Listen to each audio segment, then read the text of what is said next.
All praises to Yahweh, Bahasham Yahweh Shai, Bahasham Rakar Kwadash.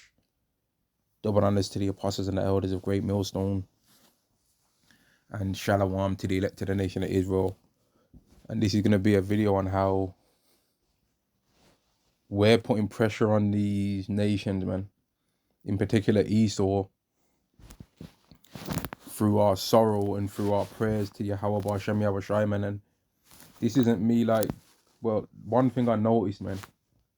Right, one thing I noticed is that there was a while back when Apostle Gabar of Great Millstone, made a video, right, based on a conversation that him and Apostle Tahar had, right, and a conversation that him and Apostle Tahar had, where Apostle Tahar said, man, we need to start. It was pretty much along something along the lines of where Apostle Tahar and him decided and said, like, man, we need to start putting more curses on Babylon, right? We need to start putting more curses up against Babylon and start praying against Babylon to fall, right? And then Apostle Gabar did a video about the conversation.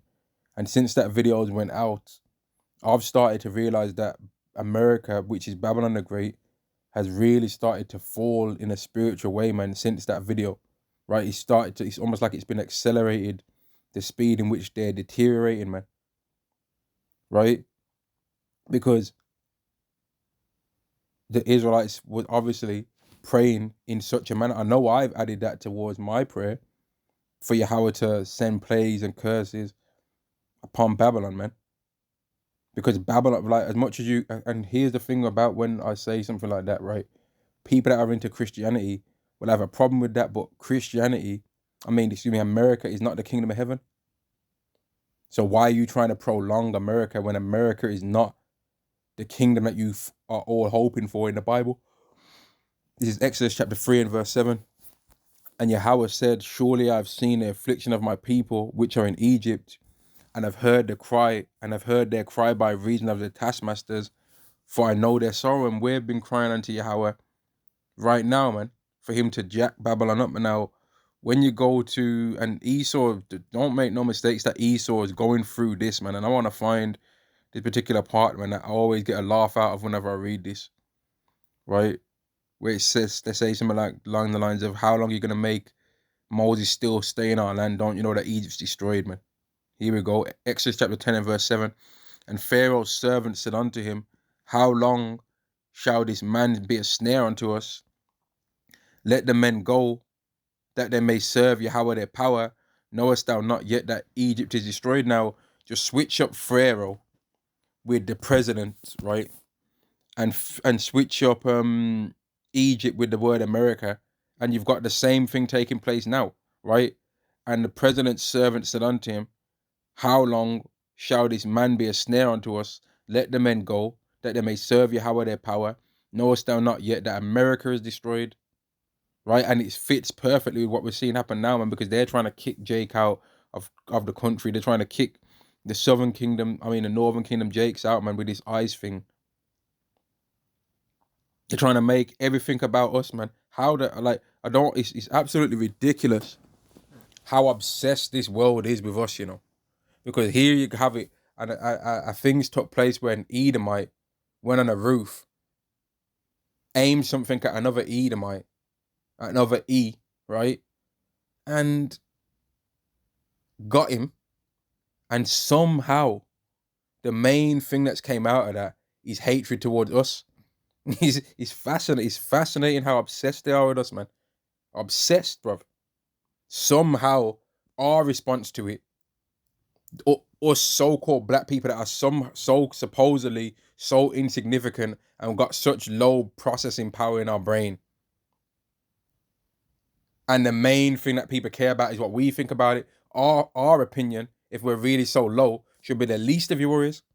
You should be worried about what all the supposed high IQ people have got to say about it, right? Don't worry about what we say. Don't worry about what it's got to do with us.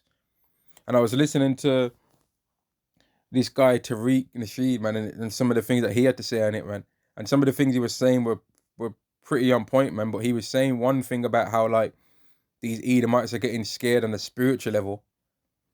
But he was trying to apply the spiritual level with them being worried about us being FBA and all that. And I'm like, no, be real, man, because you know, like Tariq Nasheed's not stupid, man.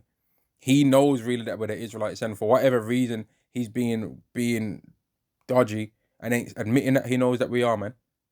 He's an intelligent man. He knows what it really is, right? He knows that we're the Israelites really, and the spiritual thing that they're worried about is not that we're FBA, because according to his understanding of the FBA thing anyway, I'm a musty teva. according to what he would say, right? I'd be a musty curry goat eating plantains, ackee and saltfish, fried dumplings, green banana eating, you know what I mean? Red round crackers from the red and yellow pack, bun and cheese, hard dough bread eating, you know what I mean? Mango, musty teva. That's what I'd be in his eyes, right? I wouldn't be from the tribe of Benjamin. Or an Israelite from whatever other tribe I could potentially be from. I'd be a musty teva that's eating ackee and saltfish and curry goat and jerk chicken. And I'm not that much of a real honorable teva my own self because I ain't got no dreads. So I'm a half teva or whatever he'd say. I'm a wannabe musty teva. You know, that's what he'd say, something like the lines of that. Man, he wouldn't accept that me and him have got the same origin. You know what I mean? He'd be like, "Oh, you're a teva, bro," and start trying to go in on it. But I wouldn't say that about him. I'd say that he's an Israelite of the tribe of Judah, and he carries himself in such a way, and that's why he's just naturally a leader over those people within that in that whole FBA kind of thing, because Judah's just naturally a leader like that over people, right? And when these people try and get on his thing and try and tell him anything, he ain't trying to accept none of what they're saying, man. He goes in on those people, right? Myron, that waste man, which is not even his real name. He tried to come on there and start talking all his madness, and he got shut down in every way that he was trying to talk, man. He wasn't able to get off any of his BS that he normally tries to say to these 3 or 4 harlots in Miami, man, when he was talking to an actual man. But the Tariq Nasheed guy was going into how like they're worried about these things spiritually. And the things that he was saying, I was like, man, this guy is actually making sense, but he's not making sense in terms of the whole FBA thing. But if you apply the Israelite knowledge of what we have to the things that he was saying, it all makes sense, man, and how that was like a big, like symbolic attack for them, man. And that's why at the end of all of it, the main thing that they're worried about is us Israelites. They're not worried about how Edomite did this. No, they're worried about us. They're worried about how we find it funny, because they don't want anything in this world to happen. And when they look at our response for us to be happy about it, man. And that's when you had this whole October this, October that scenario going on, October, you know what I mean? January, February, March, April, May, June, July, August, September, October, 6+1 scenario. Yeah. There was all bawling, trying to worry about why we ain't getting involved and why we ain't saying this or saying that about it. What's it got to do with us, man? What the hell has it got to do with us? For the longest time, people have been telling us to clean our own front door. But now, we're realizing that most of these other nations are so busy looking out their window at us that they don't realize that their own house is on fire. They're steady looking out the window at the neighbors. Oh, look at these neighbors. Look at them. They ain't cut their grass in weeks. Oh, man. Look at their house. They ain't painted their house. Oh, man, I'm tired of having to look over at their house. It's disgusting. They don't even realize that their own house is on fire. They should be taking the fire extinguisher out. And I'm using an analogy. They should be taking the fire extinguisher in their house and putting out the fire in their own house, realizing that the cooker's on, the smoke alarm's going off, but they're too busy worrying about us. That's Esau. His whole house is burning down in a spiritual sense, and he's still steady looking out the window at us. His children are degenerates, right? His wife's committing adultery on him with the milkman. You know what I mean? But he's steady looking out the window at his neighbor. Oh, man, look at him. There he goes. And he's going, oh, he's got a new car. Oh, he's got this. Oh, he ain't cut his grass. Why is he cut his grass so often? Or why is he this? Or why is he that? Or why is he that? Why is he this? Oh, he's got a new. Oh, he's getting an awful lot of packages sent to his ass. So you shop at Sainsbury's, huh? So you shop. So that's a lot of waters you've got there, mate. That's a lot of water he's got going into his house, mate. And the guy ain't even took the time to look back in his own house and see that his fridge is getting emptier by the day. That's what Esau's doing. All up in our business. But what are you doing in life? All up watching our nation talking about some so-called black on black crime. What about your crimes, man? There's a principle in the Bible. Take the beam out of your own eye. You understand? They're steady worrying about how we ain't this and we ain't that. Mate, take the beam out of your own eye, man. Take the beam out of your own eye. You can see all the dysfunction in our community, but you can't see none of this dysfunction in yours. Oh, black people are hurting other black people. The fathers ain't in the houses, mate. Some of y'all fathers are in the house and they are still a waste, man. And y'all are steady worried about our father that ain't in the house. Mate, worry about your father that is in the house doing the madness. And then they'll talk about all these fathers not in the house stuff. Why is as if they ain't got no reason and they ain't anyhow related to why the fathers wasn't in the house anyway. As if they didn't play a part in the fathers of Israelites not being in the house. As if they had nothing to do with it. But when it comes to this whole called supposed black fatigue stuff, then they want to try and be like, oh, we've been putting up with y'all for years and we've finally had enough. No, we've been putting up with you for years. And Yahweh's been putting up with you for a lot longer, more years than we've been putting up with you, man. And he's had enough. And now he's starting to remember your iniquity, man. Not you've had enough of us. No, we've had enough of you. You talking about, man? We've just about had it with your annoyance, man. And we're starting to put ourselves away from you. It's not that you've had enough of us. No, we've started to consider who you are, man. Revelation chapter 18 and verse 4, and I heard another voice saying from heaven, come out of her, my people. We're coming out of America and American ways, man. We don't glory in America like we used to, man. We realize it's not for, we've heard all your times that you've said that this ain't about us and that we're not the same as you. We've heard you now. We've got the message, man. We aren't the same as you. We agree. We're not the same as you and you're not like us. We've heard, we understand, man. Okay, we're not the same as you. We're just black in your eyes. Okay, we're not the same. Okay, you don't like us. We understand, man. Okay, stay away from us then, and we'll stay away from you, man. Don't be all up in our business. Worry about yourself, man. But the more you Edomites try and make all these statements on us, the more you're stealing up in our business, though. That's the thing. You Edomites wouldn't just find a small land that's even a bad land. You Edomites wouldn't just find a land that's not even good for habitation and be like, you know what? Give this to these so-called black people, Latinos and Native Americans, and just throw them all there and leave them to it. You wouldn't do it because you'd be scared that we would find a way to survive there. And you know what? We would find a way to survive there, right? We'd find a way to make the worst land on this earth work. Through keeping of the laws of Yahweh, we'd find a way. Yahweh would make a way for us to survive in the worst place on earth, man. Because our nation's been through the most anyone else has been through on this earth, and we're still here. You tried your best to make us not know who we are, and guess what? We still know. We're still aware of who we are. All that effort that you put in was pointless. All the things that you're going to do now, leading up to the end, all the things that you're going to do in Jacob's trouble, and you're still going to end up going through everything that you have to go through. Those whose destiny was not to drink of the cup have assuredly drunken, right? So who do you think you are that you ain't going to have to drink of wrath? The wrath of the Lord, that is. Who are you that you shouldn't have to go through? The children that were the chosen, they went through the wrath. They went through the whole Deuteronomy 28 curses. Why do you think you're going to be any different? The children of mercy went through the path of wrath. So what are the children of wrath going to go through? Verse 5, for her sins have reached unto heaven, and Yahweh have remembered her iniquities. Yahweh's starting to review the nation of Esau, and he's starting to see that it's flawed, it's corrupt, it's hypocritical. It points the finger at the children of Israel all the time.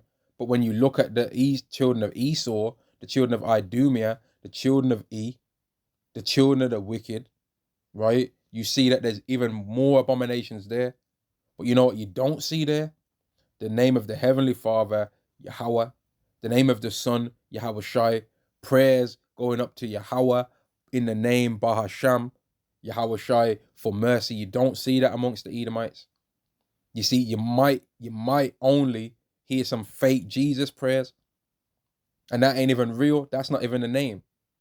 But you don't see no actual attempts to try and keep God's laws. In fact, you see them legalizing sins. You see them legalizing and justifying sins. You don't see them trying to actually keep the laws of God. Because spiritually, they know that they're degenerate, man. And it's not that the world has not believed that they actually are good people. No, the world actually gave them a chance and actually considered that, yeah, these are the good people. These are the people that are supposed to be followed. Let's follow them. And yet they're still wicked. Isaiah chapter 26 and verse 10, let favor be shown to the wicked. You can't say that you haven't received favor. People have been believing in you for a hell of a long time, man. The world's been believing in you.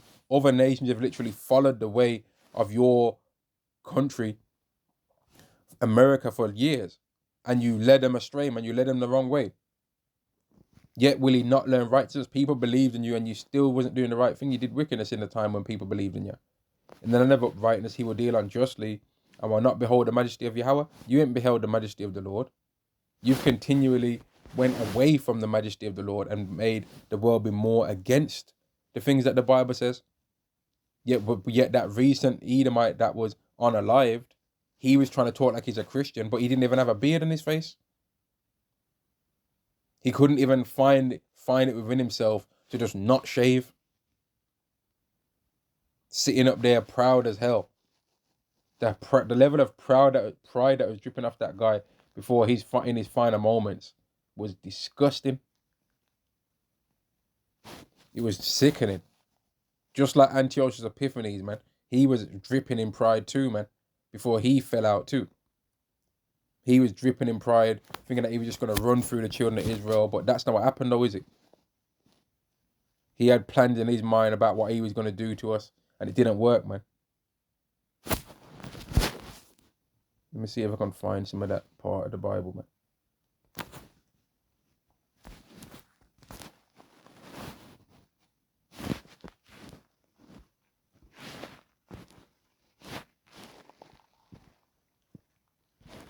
Second Maccabees chapter 9 and verse 1.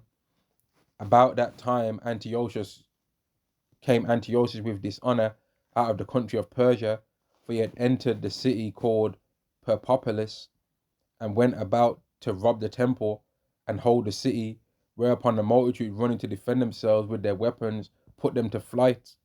And so it happened that Antiochus, being put to flight of the inhabitants, returned with shame. And that's Esau, man. He's got all these plans and what he thinks he's going to do to us now. Right? All these plans and what he thinks he's going to do to Jake. Right? But this situation that you're reading about here in the scriptures had nothing to do with us. You understand? This ain't got nothing to do with us. This situation that you're reading about right here, from my understanding of the story, had nothing to do with Jake. That was him trying to attack the Persians. What's that got to do with us? But yet somehow the anger still came back to the children of Israel. Verse 3. Now when he came to Ecbatane, news was brought him what had happened unto Nicanor and Timotheus. Then swelling with anger, he fought to avenge upon the Jews the disgrace done to him by those that made him flee. You see what I mean? That's what Esau's always been about, man. Let me highlight that, man. Let me highlight that. Esau's always been on that. The anger that he had, right, that was caused him by another nation, right? He tried to take it out on us. They've always been like that, right? And whatever they're getting ready to try and do now because of the shame they've received from this CK situation, right? Mr. CK had a bad day. Whatever the situation they're trying to bring from that to us, it's not going to work, and it's going to end up further making them look stupid, man. It's going to further make the other nations start looking like, raw, these people really are just have got a real hatred towards these so-called Black, Latino, and Native American people, man, even though the situation ain't got nothing to do with them. They're not trying to bring no other race into this scenario, you know. I bet if you think that there ain't no other people of any other race that don't care that this guy is not around no more, or that might actually even laugh about it, but they wouldn't try and aim all their anger towards them nations. They're trying to make it about us, man. Verse 4. Then swelling with anger, he thought to avenge upon the Jews the disgrace done to him by those that made him flee. Therefore commanded he his chariot men to drive without ceasing. And that's why when you understand things like this in the scriptures, all you people out there, all you Israelites out there, man, understand that when some of these Edomites in their day, a random Edomite that you don't know, tries to just do something to you that's dodgy, they're trying to get an ego boost out of you, man. They're trying to get an ego and a confidence boost because they're losing in this life, man. They're losers. You understand? They're losing, man. They're losing. They're caught an L, and they're trying to use you to get an ego boost. And that's why these Edomites that you work with will just randomly some of the time start doing a madness towards you, because they're trying to get their confidence back, thinking, oh, well, okay, I'm low in this situation, I'm low in that situation, I'm bad in this situation, but I'm still better than an N-word. That's what they think in their mind. But here's the thing, they're not better than us, though. And all the things that they do towards us, the scriptures is clear. Woe to the world because of offenses, for it must needs be that offenses come, but woe to that man by whom the offense cometh. So when these random Edomites that you've never met before do a madness towards you, they're just adding on to the affliction that they're going to experience, man. They're thinking that they're doing that stuff to try and get their ego back. No, you're doing it because woe unto the world because of offenses, for it must needs be that offenses come. You people out there have to do things to offend us. But when you do that thing to offend us, you're now worthy to be judged. You've now done the thing that was necessary for you to be ready to get the judgment that's going to come in the future. Therefore commanded he his chariot men to drive without ceasing and to dispatch the journey, the judgment of God now following him. So all you Edomites that you're making all these videos about these disgusting so-called black people that are celebrating this and celebrating that, and you're planning all these things in your mind, you're planning all these false accusations that you're getting ready to do, you're thinking you're going to do this and you're thinking you're not going to do that, the judgment of God's following you too, right? Yahweh Bashem, Yahweh Shai, Shalak Ram on all you Edomites, man. Straight up. Right? The judgment of the Lord's following you as well, just like it followed your forefather Antiochus Epiphanies, man. For he had spoken proudly in this sort that he would come to Jerusalem and make it a common burying place of the Jews. So he thought, man, Jerusalem's no longer going to be the capital. That's going to be our coffin. That's the kind of way that he was thinking in his mind. Jerusalem's going to not even be a country for them no more. That's going to be a common place where they just don't be alive no more, man. That's just going to be a common place where they just don't their souls leave their body. Just all because he was trying to go into somebody else's country where he's don't belong, right? And trying to come and overtake somebody else's country and got drove out. All because of that, right? All because of that, he was trying to take it out on us when it had nothing to do with us. Just like how this whole this CK situation ain't got nothing to do with us neither. But they're trying to make it about us. It's got nothing to do with us, man. Leave us alone, man. You always talking all this, don't blame things on the so-called white man from our side. Okay, you stop always blaming things on the so-called black man and stop always blaming things on an immigrant too. Blame it on you. Take the beam out your own eye. Yeah? You can manage to see the mote in our eye. Oh, they're dysfunctional. They're doing this and doing that to their own people. The fathers ain't in the house. The mothers are this. What about what's going on with your nation? How do you explain all the crime amongst your people then? If the reason why we commit crime is because our fathers ain't in the house, what's the reason why you all commit crime then? Because your fathers are supposedly all in the house, right? So what's the reason why you commit crime then? Is it just natural for you to be wicked? You've been able to differentiate and diagnose our problems, right? You've been able to diagnose all the problem with us. Oh, the reason why there's such a black crime rate is because of rap music and they've got low processing power and the fathers in the house. Okay, so what's the reason why you commit crimes? Is it because of country music? And because the fathers are in the house? And because of your supposed high IQ, what's the reason why you commit crimes? You've got all these studies on us. Drapetomania, this and that. They're not really humans. They're apes that snuck on the ark that can mimic human sound. You got all these theories and things on us. Where are all your theories on your own self, man? Where are all these ideas on your own nation? Where's the studies and the dissertations on your own people? I know the understanding of because he had a LG3T lover. Okay, why is he got an LG3T lover? Why wasn't he with a curvy Edomite woman, man? What is there a sickness in his mind? Is there a sickness in their mind that makes them be like this? Is it natural for them to be like this? For them to just wanna, like, why is it that all of these men that do these things that are your people, by the way, why is it that they always have a LG3T link? Is that natural for y'all to be that? Are y'all all secretly fighting voices that are telling you to be that way? Or is that voice really who you really are? What's up with it, man? Last bit of verse 4 again. For he had spoken proudly in his thought that he would come to Jerusalem and make it a common burying place of the Jews. But the Lord Yahweh Almighty, the power of Israel, smote him with an incurable and invisible plague. So when he was planning all the things that he was going to do to us, he started getting smote with an invisible and incurable plague. And don't think that there's not invisible and incurable judgments that you Edomites are going to face now with all this stuff that you're getting ready to try and do to us, man.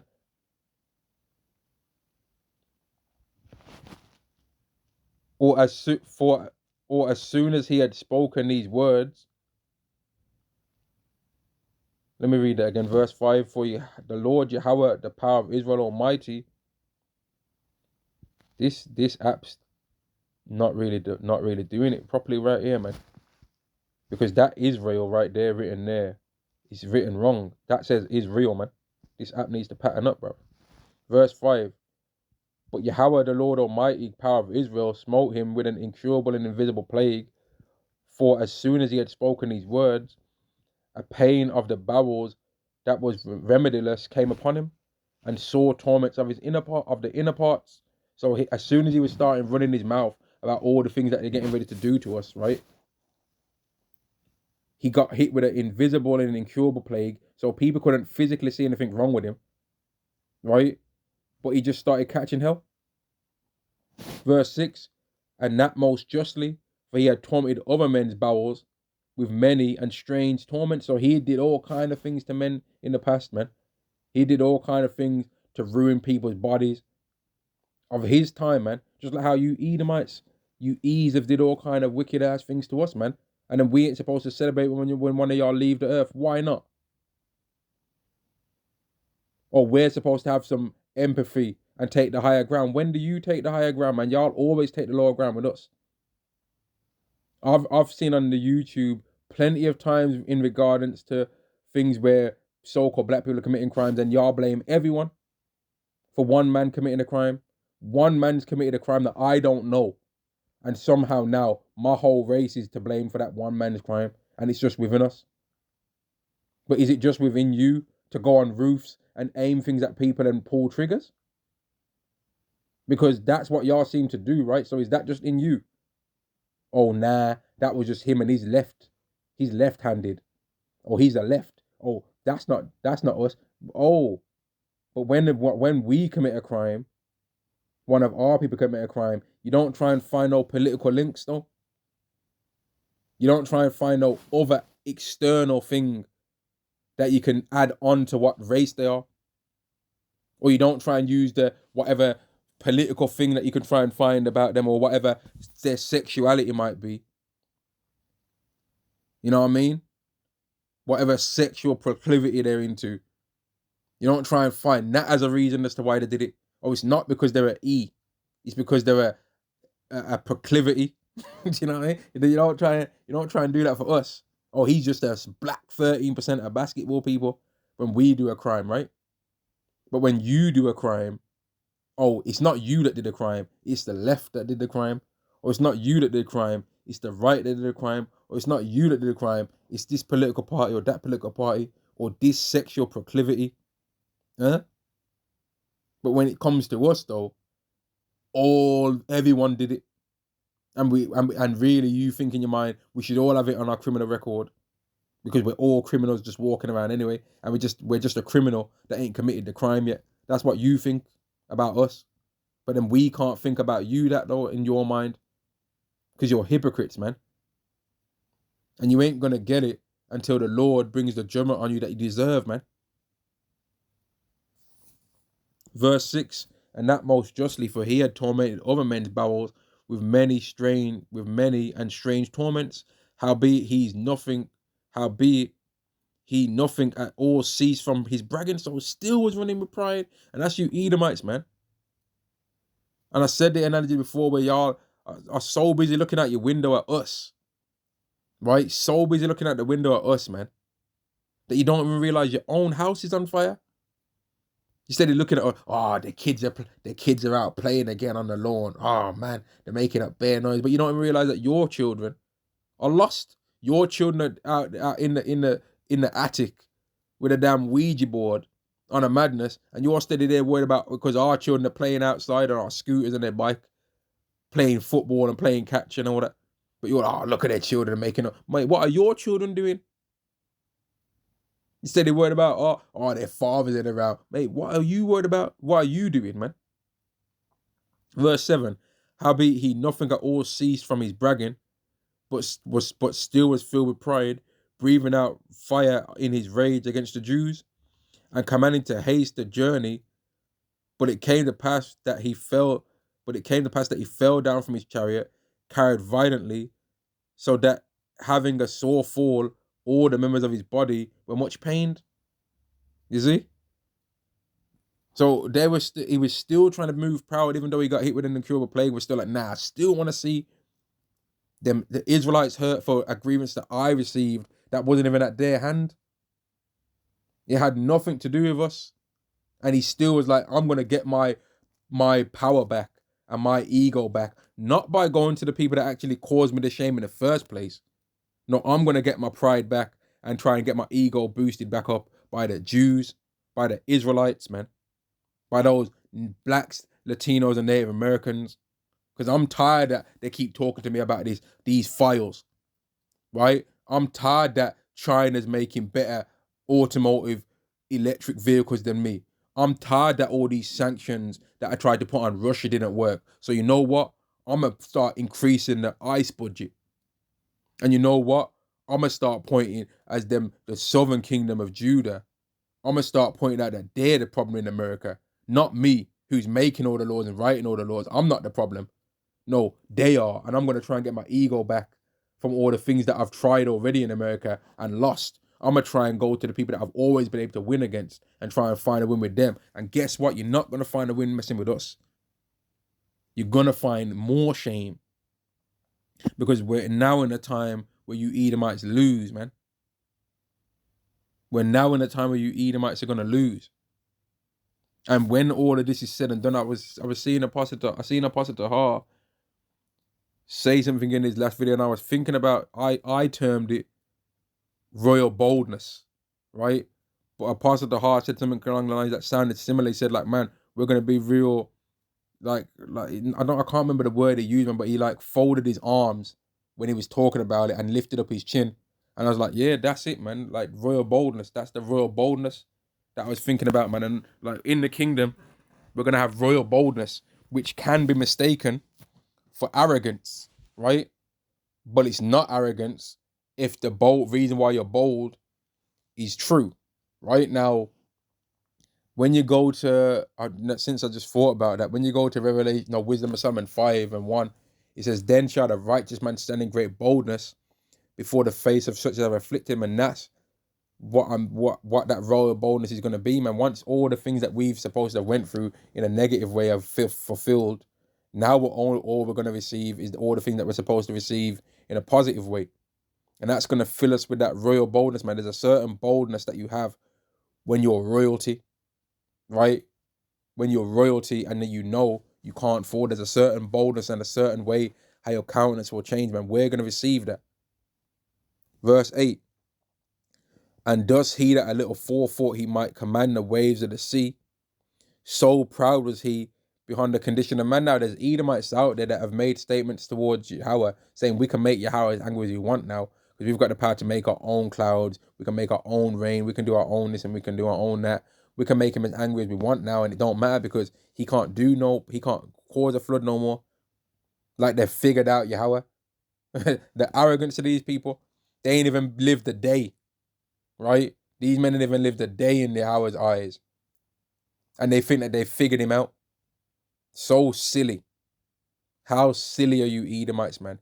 You supposed high IQ people. How silly are you? Silly little people, man. So proud was he beyond the condition of man, and that's Esau. He's so proud beyond the condition of what a man should be proud. They literally can't even, they're not even the most handsome people on the earth to be trying to carry themselves with that proud. They're not even the biggest or the greatest in stature. They're not even the smartest or the most intelligent. Because if they was, they wouldn't do the things that they're doing. They literally have got more evidence than we have of the proof of Yahweh being out there and Yahweh Shai being out there with the things that they've seen in space. And yet for all that, they're still trying to do all this stupid stuff. So proud was he beyond the condition of man, and weigh the high mountains in a balance, was now cast on the ground. So he thought he was going to just empty out the Jerusalem in the past, just start filling it with unalivement. And he ended up having an incurable plague. And while he was trying to ride to try and get us, fell out of his chariot and was just on the ground and couldn't even lift himself up, man. And carried in a horse litter, showing forth unto all the manifest power of Yahweh. Now, we wouldn't have been right there at that time. This was among him and his own people that he would have not going through all of this, man, getting jacked up, man. Now, there must have been some Israelites available, some Israelites there for us to know about these things, right? Because there was Israelite sellouts at the time as well. Verse 6, so that the worms rose up out of his body, so that the worms rose up out of the body of this wicked man. And whilst he lived, and you know what, yeah? There's a certain yellow-faced geezer that his hands are looking a bit shaky these days, man. Because he's got all these schemes and plans that he wants to do against us, and he's getting hit with plagues, man. You can tell. He don't look too healthy these days, man. His hands look dodgy. And he's going through things because he's got all these plans and what he wants to do against us, man. And this recent CK guy, he was running his mouth about us before he popped his clogs, man. He was running his mouth. And there's a lot of people that are running their mouth. Like even Tariq Nasheed was like saying it's ironic how this guy fell out while running his mouth about us. And then you had this absolute completely lost guy, Myron Gaines, still running his mouth about us, saying, see, this is why we don't like y'all. This is why people don't like so-called black people, mate. No. They don't like us for many reasons. It's not nothing to do with that. They've always got an excuse. Because even him, that's completely denying his Sudanese heritage, right? They don't even like him. He's pretty much trying to sell out the whole proof of him even being from Sudan, and thinks he's actually American. He thinks he actually thinks he's Edomite to some degree, man. He's actually had a slip of the tongue where he said, yeah, see, because you see us so-called white people. He's actually added himself to the group because he actually thinks he's in it, man. He actually believes that they actually think, but even though they've told him, some of them have told him, now you're not us. He still thinks he's in that, man, because he's lost. He's running his mouth. He's going to get judged one day too, man. The Lord's going to bring a heavy judgment upon a guy like that as well, man. Whatever it ends up being that the Lord would send upon a guy like that. Because he's ran his mouth about the Hebrew Israelite doctrine too. But then it hasn't got nothing negative to say about what any of these people do. Tries to just not notice it, huh? Verse 9 said, the worms rose up out of the body of this wicked man, and whilst he lived in sorrow and pain, his flesh fell away, and the filthiness of his smell was noisome to all his army, so he stank, man. And nobody could understand why the guy stinks. They're like, like, why is he stink like this? Like, why, you know what I mean? We can't understand why he's stinking like this, man. It don't make no sense because there ain't no cure. So anything that they're giving him to try and get rid of the stench, it ain't working. You'll spray this on him, stinks, still stinks. You'll take this herb, it still stinks. You drink this, he still stanking ass, man. You'll light some candles, some scented candles. Nah, that ain't getting rid of the smell. He stinks, man. Verse 10, and the man that fought a little four, he could reach to the stars of heaven. Now, this shows you how proud this guy was, man. At this time, men did not have anything that could even fly in the sky. And this guy thought he could reach the heavens, man, in the sky. No man could carry for his intolerable stink. The man that fought a little afore, he could reach to the stars of heaven. No man could carry for his intolerable stink. You understand?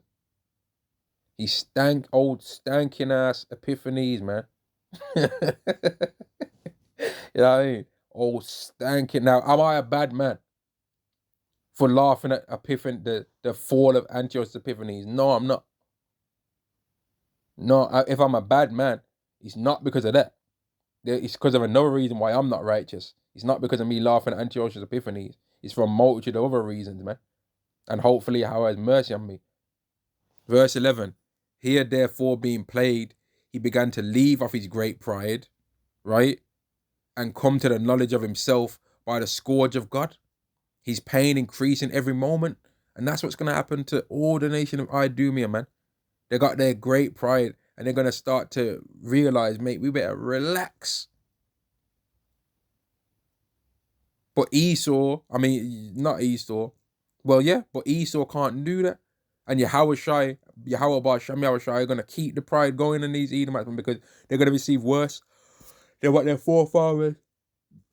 They're going to receive worse than what their forefathers received back in the day, man, because it's coming to the time where they're getting ready to be going through the Obadiah part of their judgment, man. The time is going to be ticking on the Obadiah part of their judgment, right? Excuse me. Verse 12. And when he himself could not abide his own smell, he said these words, it is me. And that's how it goes, man. You can sometimes stink, but you don't know you stink, man. Other people might know you stink. Like you might have morning breath and that. You might not know you got morning breath, right? But other people are like, rah, this guy's breath kicking like Bruce Lee, man. Breath kicking like Bruce Leroy out here. He needs to he needs to slam dunk a Tic Tac in his mouth, right? But this guy stank. His whole body stank, man, to the point where he started to smell himself and was like, my God damn, this smells following me around because it is me.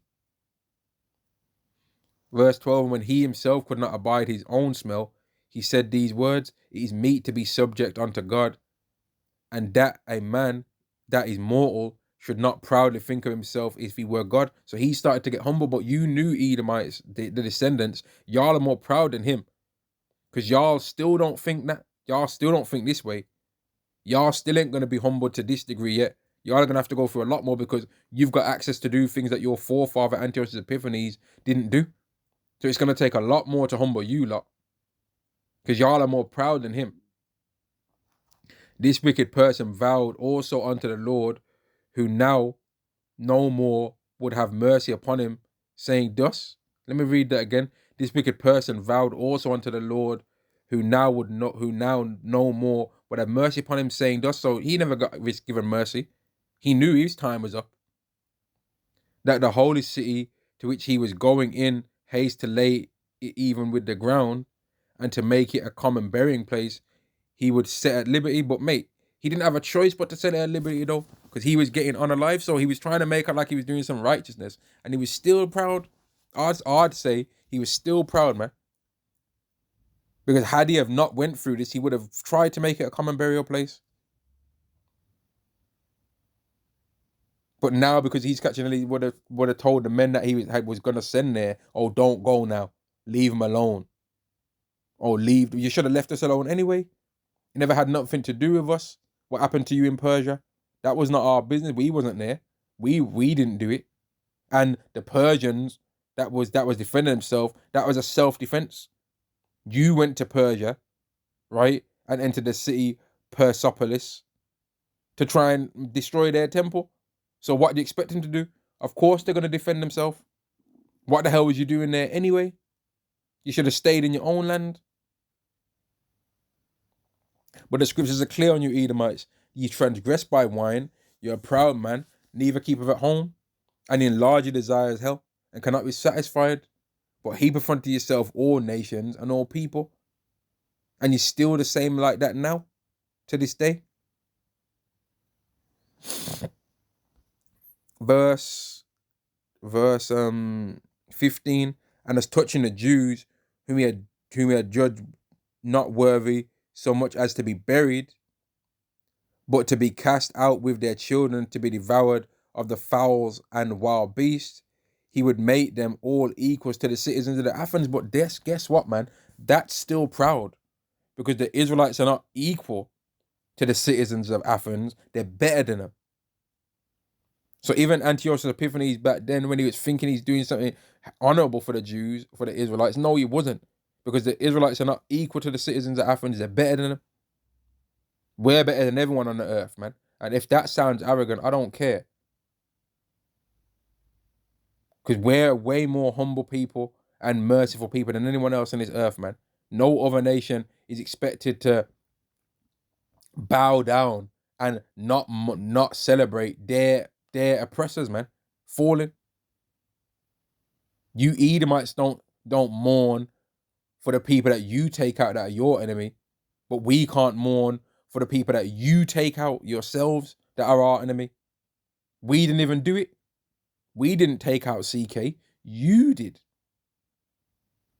But we can't celebrate. Him not being here no more has got nothing to do with us. We weren't there. You did that. You know what I mean? You did that, man. Verse 16, and the holy temple which which before he had spoiled, he would garnish with goodly gifts and restore all the holy vessels with many more. Now, is that a big deal? Nah, because you shouldn't have took him in the first place. You shouldn't have been there anyway. So don't think when you might start finally catching hell and you start trying to nice up yourself with Israelites when you see them in public. Oh, is there anything I can do for you? And you start really, there's going to come a time when these E's start really coming to the conclusion that we really are the Edomites, in it. Because I just hate these Israelites, these so-called black people, for no reason. They actually always been nice to me when I think back. They've literally always been nice to me every time I've ever seen them, and I still hate them. And they're going to start realizing that they're Edomites, man. And they're going to start trying to be nice. But the scriptures are clear, prophecy is clear. When thou shalt cease to deal treacherously, they're going to deal treacherously with you. So when Esau starts trying to finally start being a nice guy and a good man, no one's going to believe he's being sincere. Even though he might be trying to be sincere at that time, people aren't going to be rocking with it. And restore all the holy vessels with many more. And out of his own revenue, defray the charges belonging to the sacrifices. But so what if that he tried to do that, man? All the people, all the souls that he'd sent back up to the Yahweh, it was too late, man. It was too late. Yea, also that he would also this is where it starts to show you that these people really are funny. Verse 17, yea, also that he would also, excuse me, let me read it slower, man. Yea, and that also he would become a Jew himself. No, you won't. You understand? Nah, fam. Oh, I'm sorry, Yahweh, for unaliving so many of you Israelites. I'm going to become a Jew. No, you're not going to. You know what about? How are you going to become how, the nerve of, like, still, I mean, he was still proud. He's caught all his hell. And then he's thinking, oh, I'm going to become a Jew now. No, you're trying to give yourself a higher honor than you deserve. What are you talking about, man? And if that just shows that even back them times, these Israelites was thinking they could try to come with that spiritual Israel BS, man. Nah, fam. You ain't becoming no Jew. You were still at idumea, man. You talking about, I'm lowering myself now. I'm sorry for everything I did. I'm going to become a Jew and be part of the covenants of Israel and be part of your people. Now you're not, bro. That's the thing. No, you're not going to. You talking about, man? No, he didn't become a Jew. He was still a filthy Greek Edomite, man. A filthy Greek with stanking ass bowels, old stank ass Epiphanies, man. Yeah, and that also he would become a Jew himself and go through all the world that was inhabited and declare the power of Yahweh. Oh, I'm gonna become a prophet now. I'm gonna become a prophet and speak about all the glorious works and marvelous works of Yahweh. Mate, who are you? Why are you trying to give yourself the highest honors among Israel? No. Yahweh selects the prophets. You can't say you're gonna do that. What are you talking about, man? That shows he was still proud and still lacked understanding. Oh, I'm gonna become a Jew now. No, you can't just become a Jew. Stupid idiot. Just like how when you was trying to force our nation in this same time to say that we're no longer Jews and we're Greeks, even though we actually, some of us listened to your stupid decree and fell away from the law of our forefathers and actually believed that we were Greeks. And even still in this time when Antiochus Epiphanies was perishing, there were still Israelites at that time that was believing that. When we were saying we were Greeks, we still weren't Greeks. We were still Israelites, man. But he thought that you could change who you are just by saying that you are not that no more, or by saying that you are that. And that's why he thought he could make himself a Jew. And that's why he thought he could make himself a prophet that goes around the world and declares the power of the Lord. No, you don't select if you're a prophet or not. Yahweh decides. You don't select whether you're an Israelite or not. Yahweh decides you're either an Israelite born one or you're not. It's of work, it's of faith, right? Not of works, lest any man should boast. You don't make yourself chosen. You don't make yourself a prophet. You don't make yourself a Jew. You don't make yourself an Israelite. You don't make yourself of the tribe of Benjamin. You either are or you are not. Verse 18, but for all this, his pains would not cease. Exactly. He was trying to come with all, and he weren't sincere still when he was saying all this, man. Oh, what else, what is it that I can do? I'm going to become a Jew. I'll make it equal to the citizens of Athens. I'm going to go around the whole I'm going to go over, blow, throwing up all over himself and that, pooing his pants and all kind of stuff this guy would have been. Soil touching cloth. You know what I mean? Throwing all over the place. Snot drizzling like, it hurts. Coughing all over the place, coughing and spluttering, right? Thinking, oh, maybe if I say this, the pain's gonna stop. Maybe if I say that, the pain's gonna stop. No, you ran your mouth, and now the judgment's here, man. This is what it is. This is all it's gonna ever be until you're not here no more. Old stanking ass Epiphanies, man. And this is a warning. This should be seen as a warning to all you sons of idumea out there, and you know who you are. If I as a so-called black man say, all you sons of idumea out there, y'all already know what I'm talking about, man. Read between the lines. Y'all are high IQ, right? Read between the lines. You already know who you are. Spiritually, y'all know exactly who I'm talking about, man. Y'all know I'm talking about you. Yeah? But for all this, his pains would not cease, for the just judgment of God was come upon him. Yahweh knew he's full of it. Oh, you're going to become one of my nation, right? Oh, yeah, right. You talking about, man? Oh, you're going to make my Israelites that I've said are better than everyone on the earth already anyway. You're going to make them equal with the citizens of Athens. To hell with the citizens of Athens. My Israelites are not even, my Israelites are gods. And you're thinking you're going to try and make them equal to the citizens of Athens? What are you talking about, man? They're going to be joint heirs with Yahweh Shai. And you're talking about some equal to the citizens of Athens. What are you talking about? Don't try and put my people so low. What are you on about? The nation that's supposed to rule the earth with a rod of iron, and you're trying to make them equal to the citizens of Athens. What are you talking about? Have you lost your mind? Verse 18 again, but for all this his pains would not cease, for the just judgment of Yahweh was come upon him. Therefore, despairing of his health, he wrote unto the Jews the letter underwritten, containing the form of the supplication after this manner. And here's the thing, man. If Yahweh would have healed this demon, he would have eventually ended up coming up against us again, man, because they can't help themselves. Verse 19. I'm gonna highlight this, because this is the letter of this demon Epiphanies, right? So this will be good to have highlighted for the future. Verse 18. Antiochus, king and governor, to the good Jew. Oh, we're good Jews now, yeah? Oh, now we're the good Jews, huh? To the good Jews, his citizens wisheth much joy, health, and prosperity. No, you didn't. You wished us unalivement for something that we didn't even do. But now all of a sudden that y'all are catching hell, y'all are trying to fake nice. And that's what Esau is going to start doing as it starts to get. I remember the elder, and I'm going to say the elder's name. I believe it was the elder Manata Zakba, where he said he had a dream or like a vision, potentially it could end up being, where an E seen him out and had finally realized that, yeah, they're the Israelite, we're the Israelites, man, and like was in front of him and like was begging, saying, like asking for like hope to kind of escape not being an E. I was like, I'll fight you for it. I'll fight you for being an Israelite, kind of thing. And if he was like saying something along those lines, like, I'll fight you for it. And then the elder just ended up getting into a fight with him and dusted him off or whatever. But they were just, he said he remembered that the Edomite was just distraught when he had that dream, man. And it really came to the conclusion that we are the Israelites, and that's what's going to happen to Esau.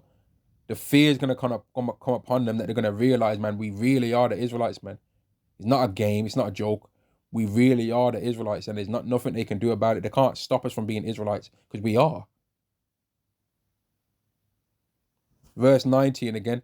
Antiochus, king and governor, to the good Jews, his citizens, wisheth much joy. So he was still proud, man. We ain't your citizens. We're your future rulers, bro. Even back then. But he was still trying to make, nah. Anyway, his citizens, man.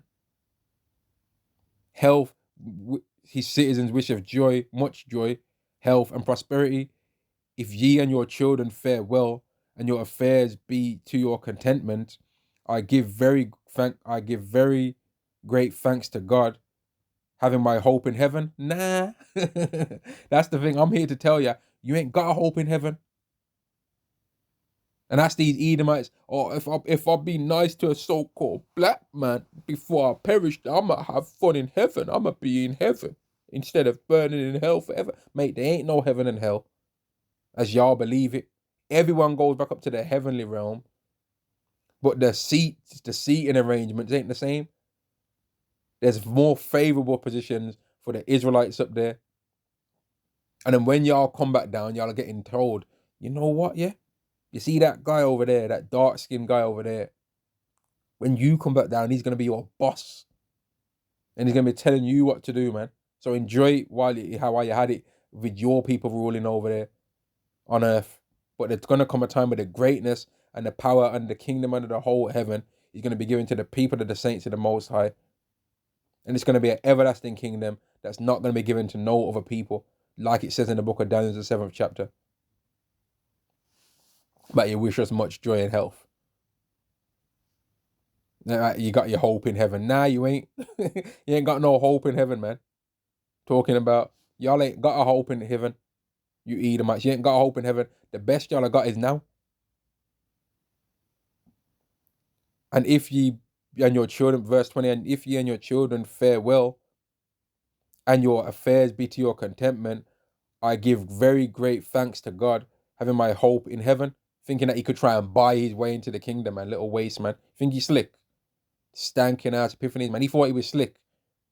He thought he could have did all that wickedness, and then as he now knows he's about to fall out and go back up to the spirit world and try and do a few so-called nice deeds, when all he's really doing is giving us back what we lost anyway. Giving us back what he lost, and probably giving us other stolen vessels of gold and silver that he stole from other people anyway. I'm thinking he can try and buy his way into heaven. No, you can't buy your way into heaven, man. You can't buy your way into a better blessing from the Lord. Verse 21, as for me, I was weak, or else I would have remembered kindly your honor and goodwill, returning out of Persia. No, don't try and talk. He was a liar. He's lying. Even as he's saying all this, he's lying. As for me, I was weak, or else I would have remembered kindly your honor and goodwill, return out of Persia. No, you went into, why was you in Persia? It says it in verse 1. You was in Persia. In verse 1 and 2, you was in Persia to steal. So you weren't in Persia to be no nice guy. You're a demon. You was in Persia trying to steal. Talking all that and being taken with a grievous disease. Like as if the disease didn't come because you was getting ready to try and unalive us. So this letter is a lie. As far as I'm concerned. This letter of him he's still trying to make himself seem like a good guy. As for me, I was weak, or else I would have remembered kindly your honor and goodwill, returning out of Persia. Mate, why are you even in contact with us anyway? Because you went into our lands, you helped, you conquered the whole earth, and was making all the people of all these different places in the earth fall away from their forefathers' laws and ways, and follow the ways of your people, of the Greeks. That's what he did. It's in 2nd Maccabees or 1st Maccabees, like the 2nd or 1st chapter, that he was trying to tell all the people of the current world at that time not to follow their own laws and to follow the laws of them. So, but he's trying to still talk like he's some nice guy, man. That's an Edomite for you, man. I thought it necessary, and being taken with a grievous disease, I thought it necessary to take care for the common safety of all. Yeah, right. Yeah, right, man. Verse 22, not distrusting mine health, but having great hope to escape this sickness. Exactly. So all the fake things that you was doing wasn't because you was really wanting to do them. You was just hoping that by being fake nice, because these Edomites would have been aware that it says in the scriptures, blessed are them that bless thee, and accursed are them that curse thee. And after he now received this plague, then he started to understand, oh, that's actually true. You actually do get cursed for cursing them. So maybe I can get a blessing from trying to bless them. Let me give them some gold. We'll be able to steal it. We'll be able to steal it back from them in the future anyway, after I'm healed. You know what I mean? We'll be able to steal it back anyway. But for now, I'm gonna try and be a nice guy. I'm gonna try and what can I do? I have already unalived so many of them because they were just circumcising their children on the 8th day. I'm the reason why so many of them have been unalived just because they didn't want to eat pork. I'm the reason why so many of them have betrayed their whole forefathers, and why there's now a kind of civil war between the Israelites, and now some of them are calling themselves Jews and some of them are calling themselves Greeks. But let me give them some gold and make them equal to the citizens of Athens. And now I'm going to be hopefully not stinking up the place no more, and I'm going to be healed. No. That's not what happened. Right? Verse 23, but considering that even my father, at what time he led an army into the high countries, appointed a successor, to the end that if any fell out contrary to expectation, or if any tidings were brought that were grievous, they of the land, knowing to whom the state was left, might not be troubled.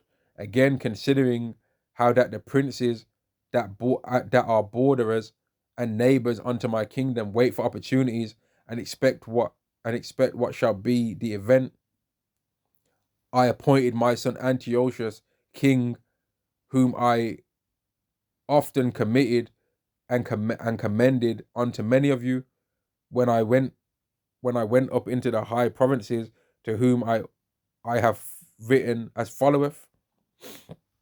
Therefore I pray and request you to remember the benefits that I have done unto you generally and in special, and that every man will be still faithful to me and my son. You see? So he was still moving proud. He still wanted us to be like, oh, you're better than us. Nah. And that's why these Edomites are so mad with this CK guy, man. And that's why the Pharaoh back in the day was looking at the Israelites and like, man, they're more in number than us. They're starting to grow in numbers. Let us deal wisely with them. Let's be sneaky with these people, man. Because if we get into battle with another people, which we're going to do because we're wicked like that, We ain't gonna be able to be peace with everyone on the earth. We don't like that. We ain't a people of peace. We're gonna be treacherous. But if we do it, they might try and join onto our enemies. You think Esau ain't thinking that about us now? Man, these Israelites really are special in it. So let's deal treacherously with them, because when we go into war with these other nations, which we're gonna, because we're wicked demons like that, they might join them with our enemies. That's what they're thinking now. Antiochus Epiphanies was still proud, man. But you might still be faithful to me and my son. Bond them. To hell with them, man.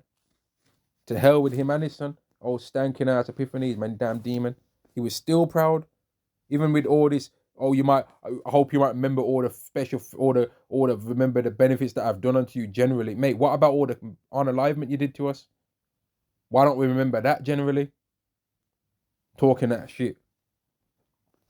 Verse 28, and thus the murderer and blasphemer, having suffered most grievously, as he entreated other men, so died he a miserable death in a strange country in the mountains. And Philip, that was brought up with him, carried away his body, also fearing the son of Antiochus, went into Egypt to Ptolemy Philometor. So he was like trying to think he could buy his way into getting some mercy, man. And I hope you remember all the nice things we did for you, the so-called nice things that he did for us doesn't outweigh the bad. Just like how you Edomites, you're thinking that you did so much for us. We gave you welfare. We gave you welfare checks. You talking? We ain't do. It wasn't all bad. Slavery wasn't all bad. We civilized you in that time. We civilized you, even though we're not civilized ourselves. We civilized you in that time. If it wasn't for us, you'd have been swinging on trees in Africa. People ain't swinging on trees in Africa now. You talking about, man? In fact, you Edomites be the ones that be trying to swing on trees more so than anyone else, man. Talking about, man.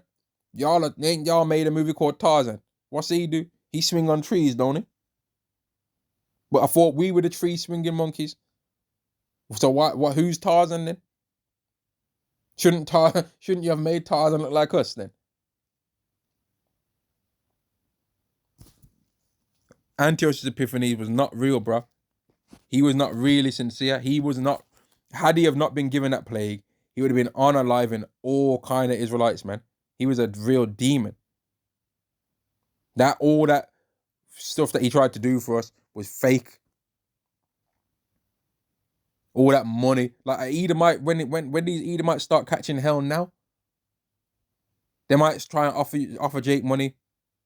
They might try to offer a Jake that works on a job of promotion. Take the promotion if they offer it, yeah. But that don't stop Obadiah from happening. Oh, step in my office, Jerome. Yeah, what's up, man? Yo, what's up, yo? Am I being fired, yo? Nah, you ain't being fired. What you mean, mate? I wouldn't fire you. You're my best. You're employee of the month, mate. What are you talking about? I wouldn't fire you. I've been sitting down and I realized that I haven't really been treating you fair at district and global departments of finances. And I've realized that you actually deserve 150% promotion. What? I can't believe I'm lost for words, bruv. And you get your promotion. Okay, Obadiah chapter 1 and verse 18 is still gonna happen though. Thanks for the money. But the prophecies are still gonna happen. Even if y'all decide, you know what? We all sat down as the nation of Esau and we've decided we're going to give y'all reparations. Okay, thanks. How much is it? Oh, 10 million each. Okay, thanks. Obadiah 1 and 18 is still going to happen though. But thanks for the reparations money. Thanks, I guess, right? Thanks, I guess. That still hasn't undid all the psychological damage or the loss of confidence that we would have had. It hasn't gave us back our land, but thanks for the financial money, the fiat currency. Thanks, I guess, right? That still don't stop the prophecies that the Heavenly Father, that we don't tell what to do. He controls the earth. That still don't stop what he wants to do to you though. But thanks, I'll buy myself some nice new shoes or something. I'll buy myself a house now, I guess, right? Okay, thanks. It still don't stop the prophecies from happening though. Just like how all this gold and silver. Antiochus Epiphanies is now not gonna not be in the kingdom as a captive because he did this before he left the earth. He's still going where y'all are going, man. We're gonna see him in the kingdom and be like, man, oh, Antiochus, come here, man, you little runts. Sit down, man. Sit on the dust of the ground, Esau. Dirty ass Epiphany. Remember when you thought you could buy your way into the kingdom? Remember that. Remember when you thought you could buy your way into the kingdom, man? You remember when you thought that could actually happen? How stupid were you, man? You stupid idiot. Like, man, like, you can't buy your way into the kingdom, man. There's not enough. You Edomites may as well not give reparations. Because you can't buy your way into the kingdom. You can't buy yourself out of the judgment that you're going to receive, man. Neither can we. If we decided, man, I don't want to be an Israelite, I want to be an Edomite, I want to buy myself out of being an Israelite, how much is it going to cost? And we was like, if I make $1 trillion on this earth, can I buy myself out of being an Israelite and becoming something else? No, we're an Israelite, we have to be. You are what you are, man.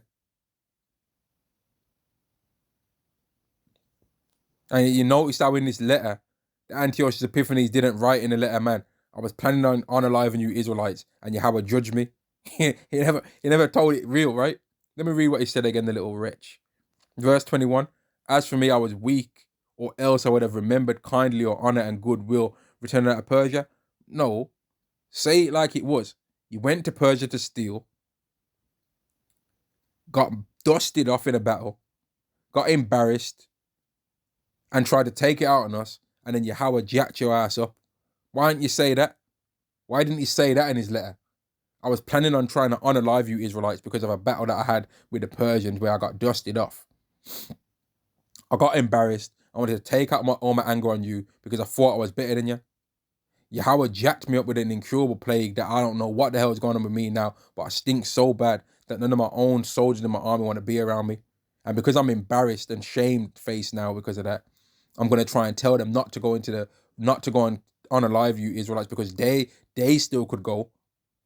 But I'm like, well, I'm going to try and not make them go there now. Not because I actually don't want them to unalive you Israelites, because I still really hate you.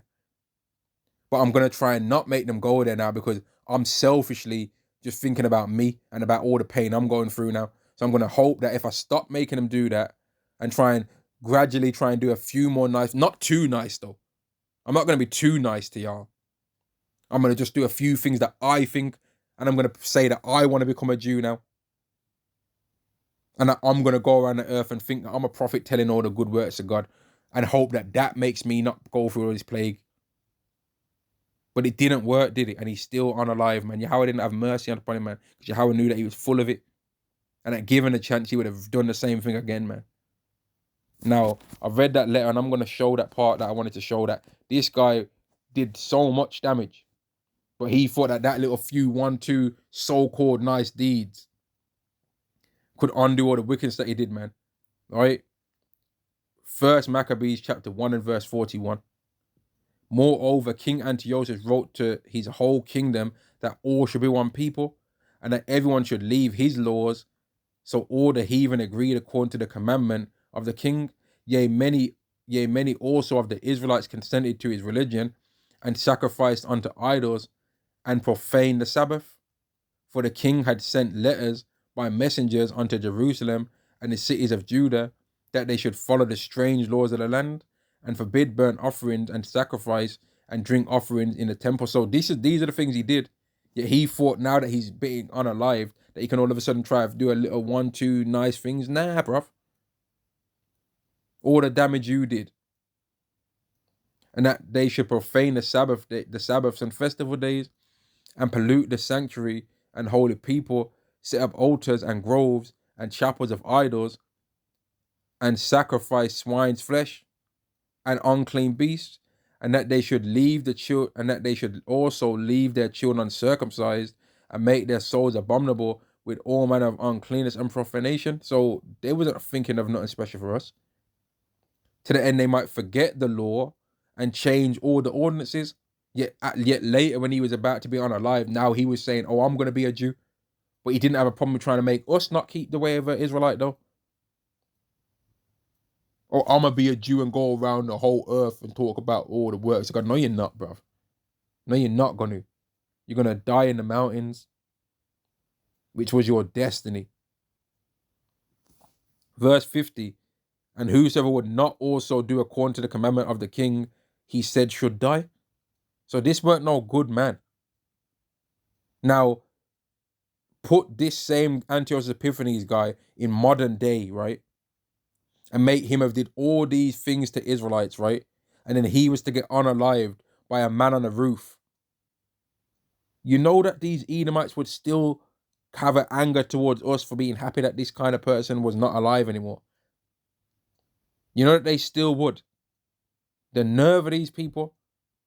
Like, I'll go so far as to say that these Edomites would have thought that slaves during the Atlantic slave trade were bad people if they unalived and fought against the people that had them in hardcore captivity.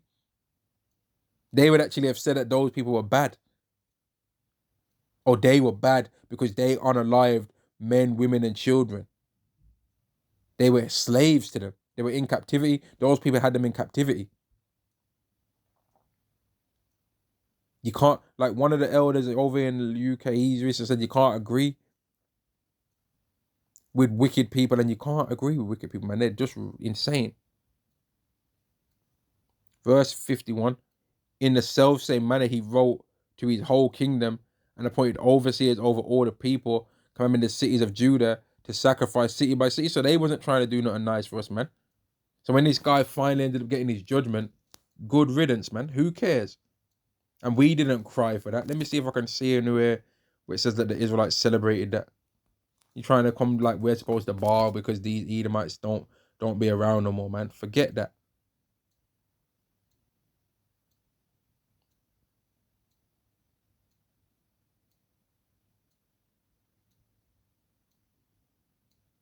Verse 6, and they kept the 8 days with gladness, as in the feast of the tabernacles, remembering that not long afore they had held the feast of the tabernacles when as they wandered in the mountains and dens like beasts. So there wasn't no mourning. Verse 9, and this was the end of Antiochus called Epiphanies. There weren't no mourning and crying and weeping and wailing for this guy. Forget him, man. Verse 8, they ordered also by a common statute and decree that every year those days should be kept of the whole nation of the Jews. They made an annual celebration about the glorious time of this man's fall, man. They didn't cry about it. You talking about? What the hell are y'all talking about, man? Verse 10, now we will declare the acts of Antiochus Epiphanes, who was the son of this wicked man, gathering briefly the calamities of the wars. Now, I'm not even going to go into all of that, man. Right? We ain't even going to go into all of that, but his son didn't start being no more righteous. Let's just say it like that, man. His son went all of a sudden become no righteous, man. He was a demon too, man. Which proves that Antiochus himself would have tried the madness. Epiphanes would have tried the madness had he have not fell out and got hit with that plague, man. But I'm going to end this video there. I just wanted to go into how... Well, I don't even know what I wanted to go into, man. This kind of randomly came out, man. I haven't read this part of the Bible for ages. I was surprised that I was even able to find it, to be honest with you. And that's why so much of it wasn't even highlighted. But I guess I'll say this. We don't have to mourn the fall of our enemy. The Israelites didn't mourn Antiochus Epiphanies, right? And maybe I'll call this video Antiochus Epiphanies. The story of Antiochus Epiphanies should be a warning to you descendants of idumea or something like that, man. And I'm going to say Shalom to the elected nation of Israel, Shalom. All praises to Yahweh, Ba'ashem Yahushai, Ba'ashem Rakakwadash, Shalom to the elect, Shalom.